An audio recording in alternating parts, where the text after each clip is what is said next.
Les parasomnies désignent une catégorie spécifique des troubles du sommeil. Elles sont caractérisées par un ensemble d'événements comportementaux ou psychiques anormaux et indésirables survenant pendant le sommeil ou à la lisière entre l'éveil et le sommeil. Bien qu'ayant parfois une origine génétique, les parasomnies sont influencées de nombreux facteurs extérieurs comme le stress, la privation de sommeil ou les maladies. Parasomnie, qu'est-ce que c'est ? Définition des parasomnies. Les parasomnies désignent une catégorie spécifique des troubles du sommeil. Elles sont caractérisées par un ensemble d'événements comportementaux ou psychiques anormaux et indésirables survenant pendant le sommeil ou à la lisière entre l'éveil et le sommeil. Dans la majorité des cas, les personnes sujettes aux parasomnies ne sont pas conscientes de leurs actes. Les parasomnies peuvent avoir les conséquences suivantes. Perturbation du sommeil et de celui des autres. Blessures envers soi-même et les autres. Fatigue, somnolence, honte et anxiété. Les parasomnies deviennent problématiques quand elles sont récurrentes ou qu'elles se poursuivent à l'âge adulte. Elles peuvent alors avoir un retentissement psychosocial sérieux et perturber la vie sociale. Type de parasomnie. Les parasomnies peuvent être classées en fonction de leur survenue pendant les différentes phases de sommeil. On distingue alors les parasomnies de sommeil lent profond, les éveils confusionnels, le somnambulisme et les terreurs nocturnes. Les parasomnies de sommeil paradoxal, le trouble comportemental en sommeil paradoxal, TCSP, la paralysie du sommeil isolée récurrente, les cauchemars récurrents et la cataphrénie. Les parasomnies de sommeil lent et paradoxal, le trouble alimentaire du sommeil, la sexsomnie, le syndrome de recouvrement parasomniaque et l'énurésie du sommeil. D'autres parasomnies peuvent se manifester durant les phases préliminaires du sommeil. Rythmie d'endormissement, hallucinations hypnagogiques, somniloquie, bruxisme. Cause des parasomnies. Les parasomnies ont parfois une composante génétique, à l'instar de l'énurésie, mais elles sont le plus souvent favorisées par des éléments extérieurs qui perturbent l'intensité, la durée et l'articulation des phases du sommeil. Les formes chroniques du trouble comportemental en sommeil paradoxal peuvent être révélatrices d'une pathologie neurodégénérative à l'image de la maladie de Parkinson. Diagnostic des parasomnies. Le premier diagnostic, effectué par un médecin traitant via la description du problème vécu par le patient lui-même ou le partenaire, justifiera ou non la consultation d'un service spécialisé. Les spécialistes des troubles du sommeil sont aussi variés que les pathologies, neurologues, pneumologues, psychiatres, stomatologues, endocrinologues et neuropsychologues. Ils mesurent le sommeil à l'aide d'un examen médical appelé polysomnographie permettant d'enregistrer les variables physiologiques du corps pendant une nuit de sommeil. Une caméra infrarouge permet de filmer les mouvements et l'attitude du dormeur. L'activité cérébrale est aussi enregistrée à l'aide d'un électroencéphalogramme, EEG. Une fois analysés, les tracés obtenus à partir des enregistrements, les bandes sonores ainsi que les vidéos constituent la base du diagnostic.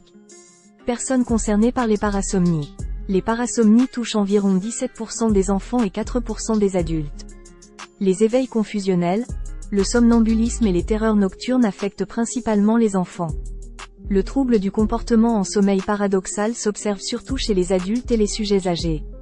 Les paralysies du sommeil peuvent débuter à n'importe quel âge, mais touchent plus particulièrement les adolescents et les adultes d'âge moyen.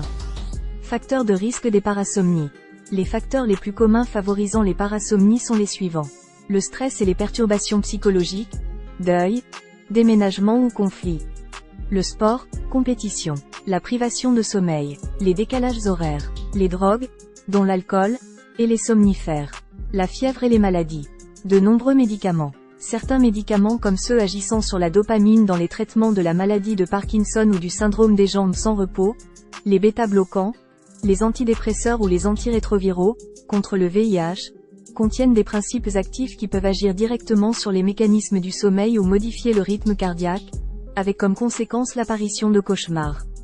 Les symptômes des parasomnies. Comportements automatiques. Les éveils confusionnels, le somnambulisme et les terreurs nocturnes sont caractérisés par des comportements automatiques, une absence de réactivité aux stimulations extérieures et une amnésie des faits.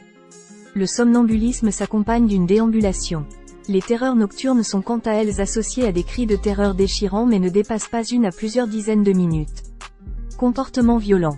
Le trouble du comportement en sommeil paradoxal est observé au cours d'un rêve effrayant souvent mémorisé et répétitif alors que le malade est inconscient de ses mouvements. Il est caractérisé par une vocalisation, des mouvements brutaux, une déambulation et des comportements parfois violents. Les malades peuvent se cogner contre des meubles, voire tomber de leur lit. Paralysie. Les paralysies du sommeil peuvent survenir lors de l'endormissement ou de l'éveil. Pendant quelques secondes à quelques minutes, le sujet est incapable d'effectuer des mouvements volontaires alors que son état de conscience est préservé. Autres symptômes. Des gémissements, grognements ou autres vocalisations inarticulées qui peuvent survenir tout au long de la nuit, catasphénie. Des comportements sexuels involontaires ou inconscients selon le degré d'amnésie qui suit les faits, sexsomnie. Des mouvements répétitifs ou brusques, sous forme de sursauts, propres aux nourrissons, rythmie d'endormissement. Des troubles sensoriels comme des apparitions, des bruits ou des mouvements, difficiles à dissocier de la réalité, hallucinations hypnagogiques. Des vocalisations articulées, somniloquie. Des grincements de dents, bruxisme. Les traitements des parasomnies. La prise en charge des parasomnies peut associer des mesures d'hygiène du sommeil, des thérapies cognitivo-comportementales et des techniques de relaxation. Les cas nécessitant l'utilisation de médicaments sont rares. Pour les terreurs nocturnes, des méthodes d'hypnose sont efficaces. L'idée est de faire ressentir la perception réelle de la chambre et du lit afin de reprogrammer un endormissement par suggestion.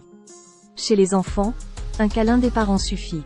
Le trouble du comportement en sommeil paradoxal, parfois très violent, peut être traité efficacement avec des médicaments à base de mélatonine et de clonazépam. Prévenir les parasomnies. La majorité des parasomnies résultent d'un manque de sommeil. Il s'agit donc dans un premier temps de ne pas se priver de sommeil, voire de s'octroyer des siestes. Quelques conseils permettront aussi de limiter leur fréquence, de rassurer et d'éviter les accidents. Pour les paralysies du sommeil, avec ou sans hallucination, dormir sur le ventre ou sur le côté plutôt que sur le dos. Lors de l'événement, essayez de bouger les yeux sous les paupières ou les orteils, seule partie du corps non soumise à l'atonie musculaire du sommeil paradoxal. Pour le somnambulisme, allumez une petite veilleuse, bien fermer les volets et la porte de la chambre, se rafraîchir après le sport intense, et ne pas dormir en hauteur, mezzanine ou lit superposé. Pour le trouble du comportement en sommeil paradoxal, évitez de placer des objets cassants à proximité du lit, placer un traversin au milieu du lit, ou bien dormir séparément.